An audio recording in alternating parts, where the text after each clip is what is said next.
Queridos irmãos, queridas irmãs, uma boa noite a todos e a todas. É uma alegria poder estar novamente aqui ao vivo nesse estudo.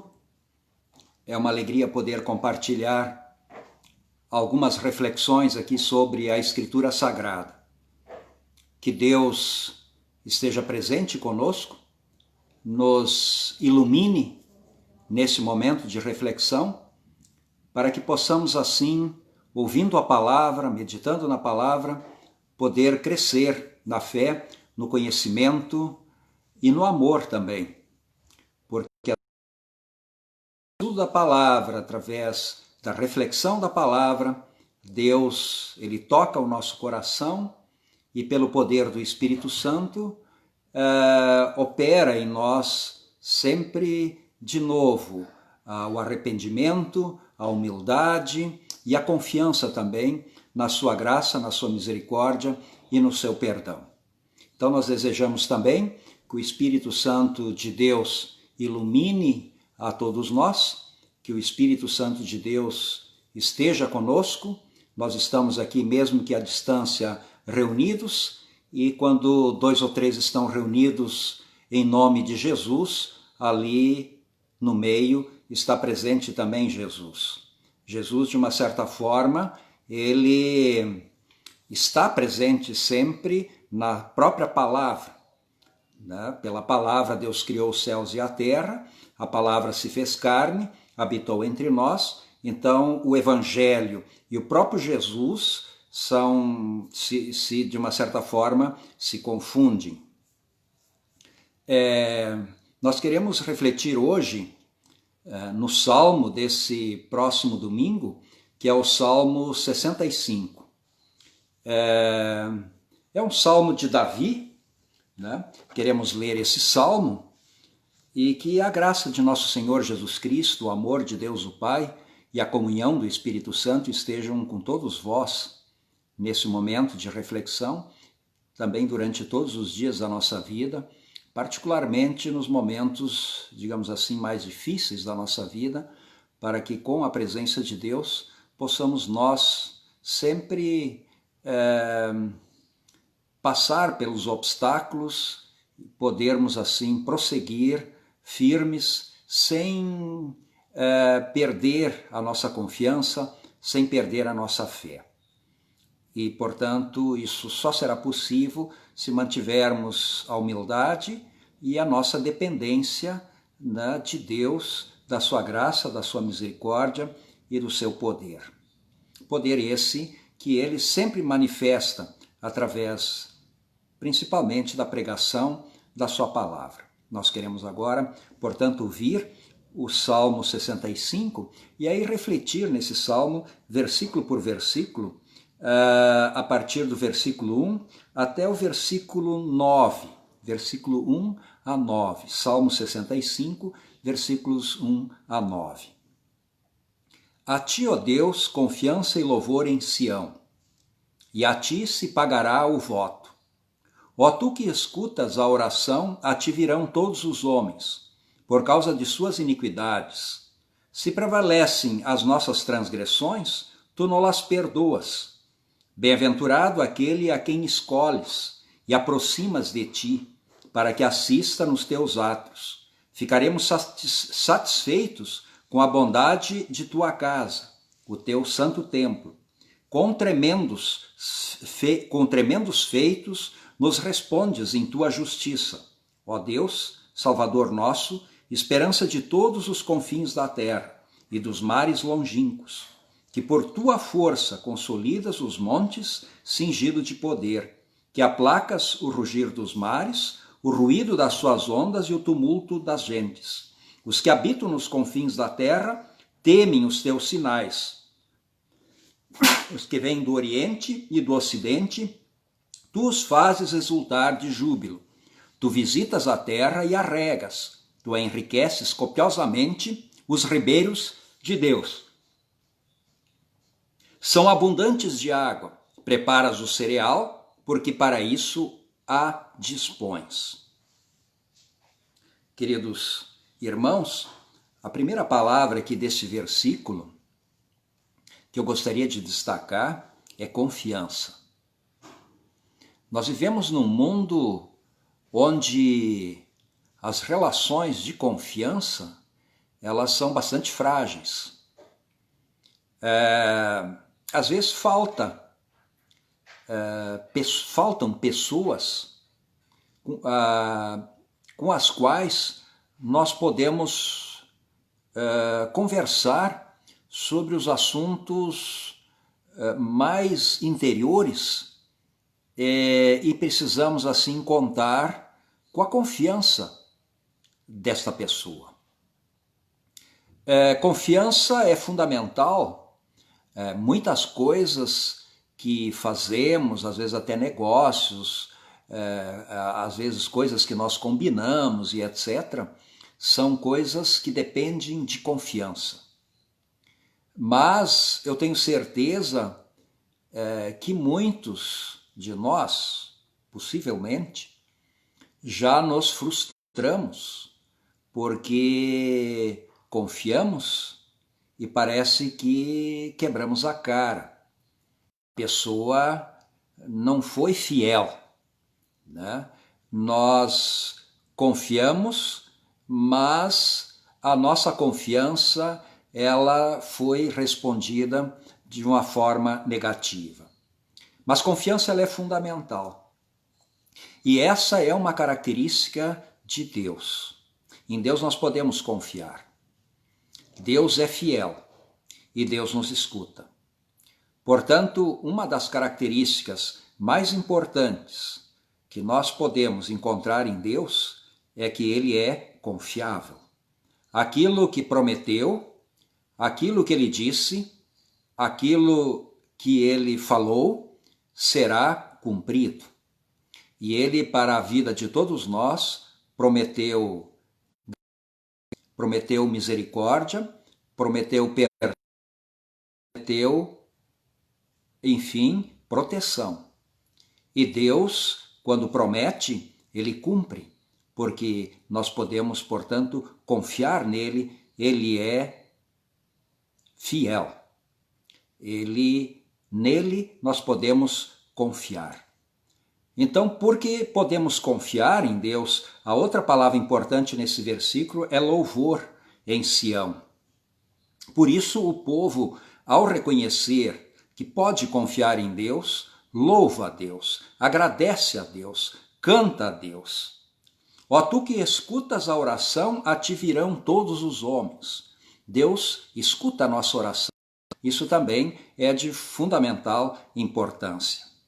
Hoje, nesse mundo, são poucas as pessoas que estão a fim de nos escutar. Muitas vezes nós temos preocupações, nós temos necessidade de abrir o nosso coração e tem poucas pessoas que estão dispostas a nos ouvir. E, além de tudo, nós nos preocupamos, será que podemos confidenciar os nossos problemas, as nossas dificuldades? Porque não sabemos se podemos confiar. Está disposto a nos escutar. E não só está disposto a nos escutar, como também Ele é confiável. Podemos confiar nisso. A ti, Deus, confiança e louvor, ó tu que escutas a oração. Então, orar é uma coisa importante na nossa vida. Não é gastar tempo à toa. Não é soltar pensamentos ou palavras simplesmente ao vento. Nós temos os ouvidos atentos de Deus para as nossas necessidades, para as nossas súplicas, para aquilo, enfim, que oprime e preocupa o nosso coração, e nós podemos abrir o nosso coração para Deus. Então, a oração não é apenas alguma necessidade de pedir alguma coisa para Deus. A oração também, ela é importante para que abramos o nosso coração de Deus, falemos das nossas ansiedades e supliquemos assim a Deus que Ele acalme o nosso coração, para que possamos viver uma vida mais tranquila e espiritualmente e emocionalmente mais saudável. Deus escuta a nossa oração. Deus é confiável. Diante dele, nós podemos abrir o nosso coração e assim reduzir as ansiedades, reduzir, enfim, aquilo que nos oprime e que nos preocupa. Se prevalecem as nossas transgressões, tu nolas perdoas. Essa é uma outra questão, às vezes, que nos preocupa quando oramos. Nós temos consciência de que somos frágeis, de que somos pecadores, de que erramos, que não fomos justos e não fomos perfeitos. E aí talvez nós podemos imaginar que não somos dignos de sermos ouvidos por Deus por causa disso. Talvez Deus escuta aquelas pessoas melhores do que eu.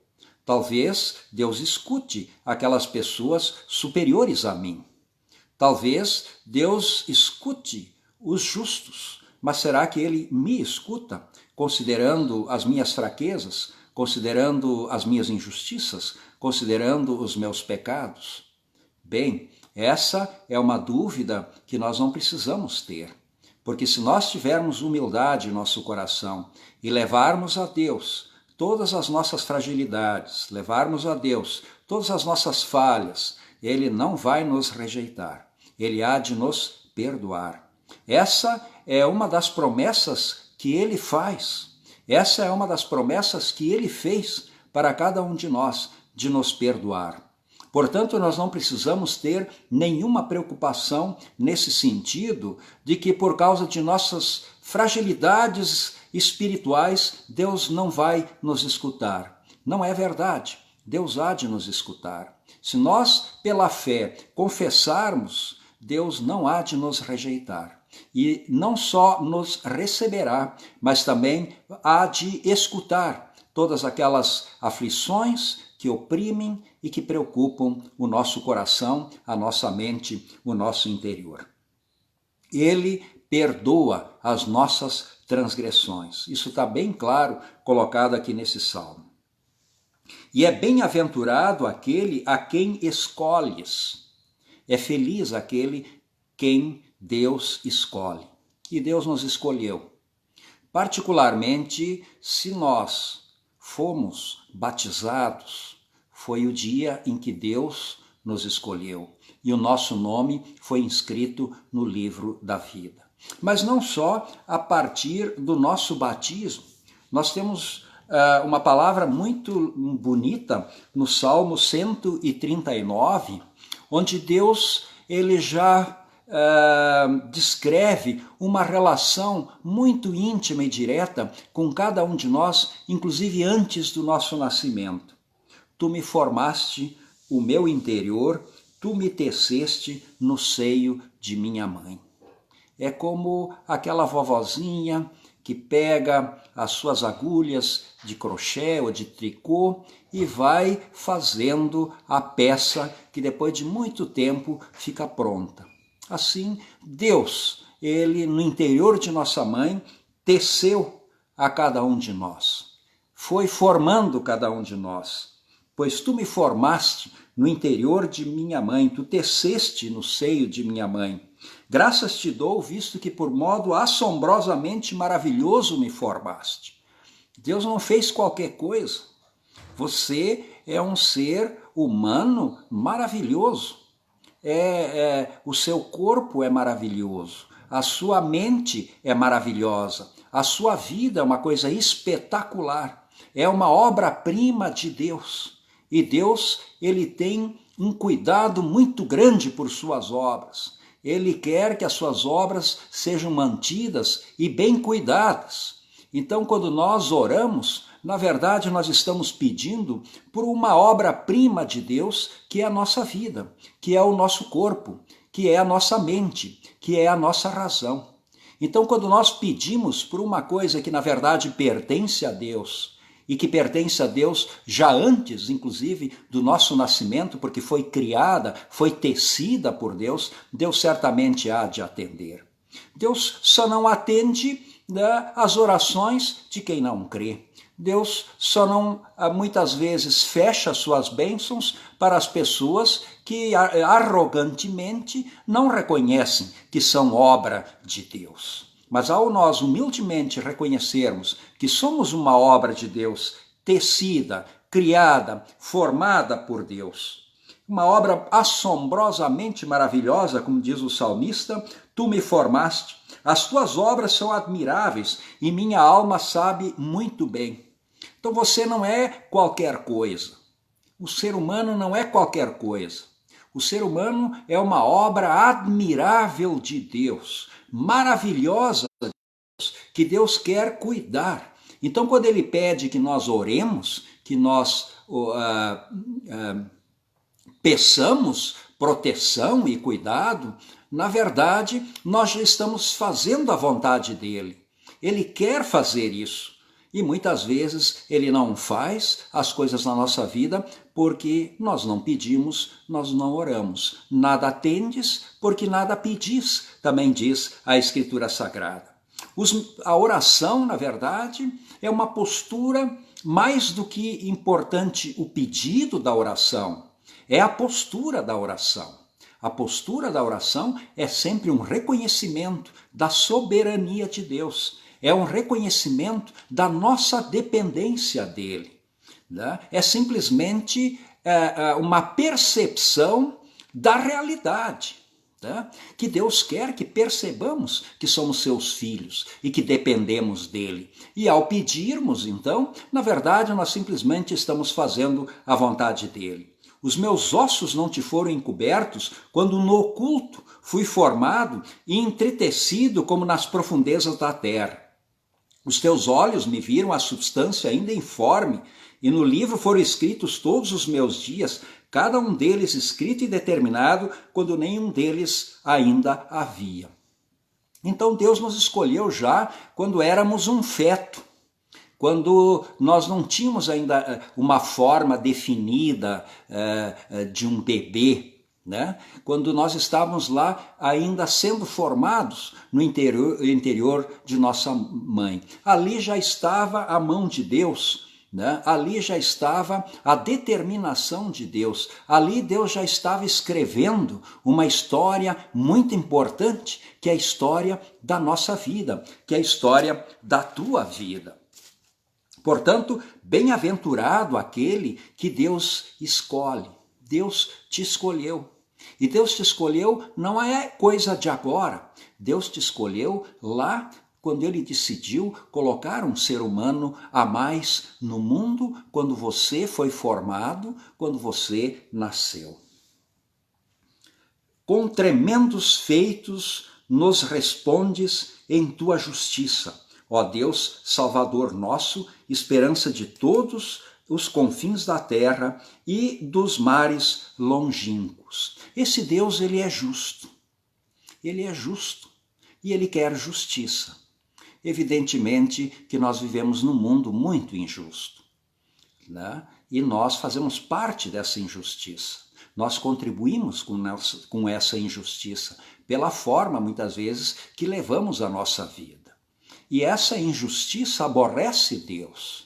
Evidentemente que Deus se aborrece com sua criatura. Ele se aborrece muitas vezes comigo, ele se aborrece muitas vezes com cada um de nós. Só que é o seguinte, né? A injustiça está no nosso coração, mas para isso Deus ele criou uma nova justiça, que é a justiça em Cristo Jesus, que nos cobriu com sua santidade, com o cumprimento da lei, ao fazer a vontade de Deus e ao sofrer as consequências da nossa injustiça, ele cobriu a nossa vida com a sua graça. E aí Deus, ao olhar para cada um de nós, ao olhar para o coração de cada um de nós, ele vê a obra de Cristo.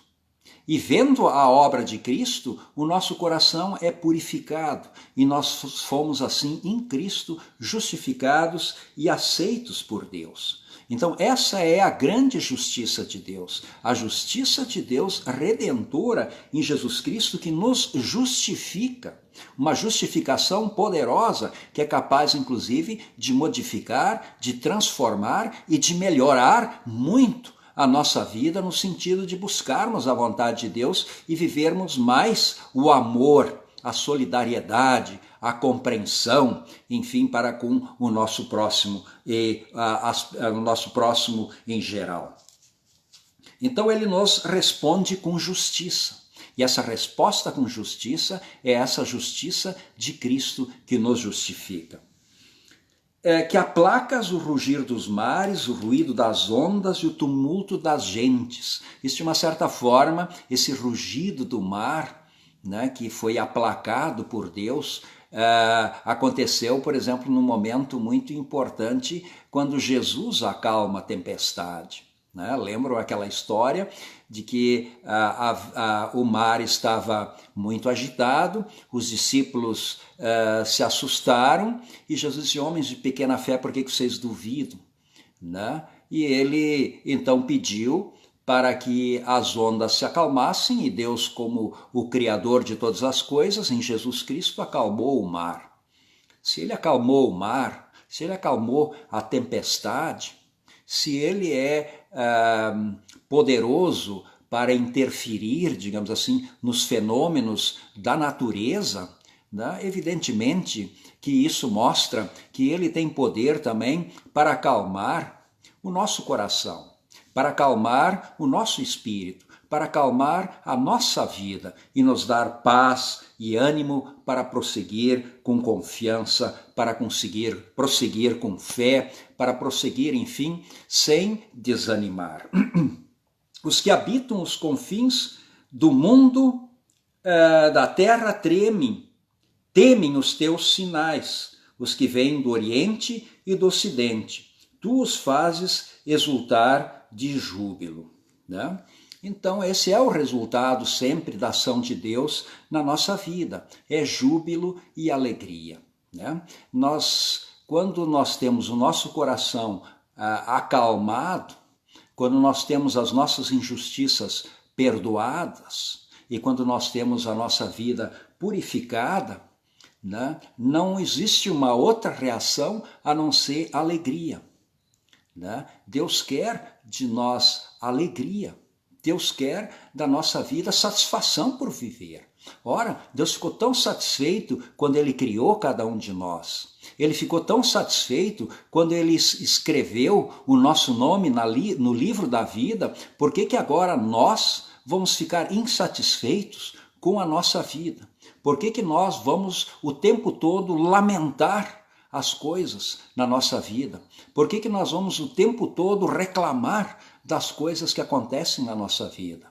Ora, se Deus tem o comando da nossa vida, se nossa vida está determinada também por Deus, se Deus tem um propósito na nossa vida, não nos desviemos do caminho que Ele tem para cada um de nós. Evidentemente que esse caminho, isso não significa que eu não preciso decidir, que eu não tenho decisão de nada. Não, o caminho determinado para a minha vida de Deus é um caminho que eu devo seguir a justiça.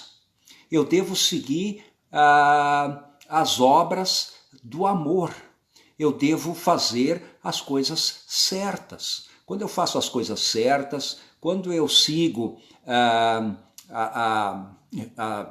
os princípios, digamos assim, da lei de Deus, movido e motivado, evidentemente, pela força da fé, então os caminhos de Deus, eles se abrem. Nós somos muito pessimistas muitas vezes e desesperadamente apelamos para mecanismos que não são mecanismos bons. Né? Nós às vezes preferimos atalhos. Né? Por exemplo, um atalho é a mentira, um atalho é prejudicar o semelhante, O atalho é forçar a barra para que eu me dê bem. Quando nós fazemos isso, nós estamos dizendo que o meu Deus sou eu mesmo. E aí muitas vezes as portas se fecham, porque eu não sou Deus nenhum. Então eu não devo forçar as coisas através de atalhos que não são corretos, da injustiça, da corrupção, do erro, da mentira, do engano e da falsidade e da inveja. Não, né? Eu quero seguir os princípios que Deus estabeleceu na Escritura Sagrada e estão bem claros ali na lei. Motivados pela fé, eu quero seguir isso. E seguindo isso, aí sim, Deus é soberano na minha vida. Aí Ele vai abrindo. Então vão acontecendo e aí se cumpre na minha vida de fato aquilo que Deus já determinou quando eu estava sendo criado, quando eu estava sendo formado no ventre de minha mãe. Portanto, que Deus abençoe a todos, que Deus dirija a nossa vida e que possamos assim viver aquilo que Deus tem determinado para cada um de nós e assim viver uma vida produtiva, dedicada a Deus e ao semelhante. Que assim seja. Amém.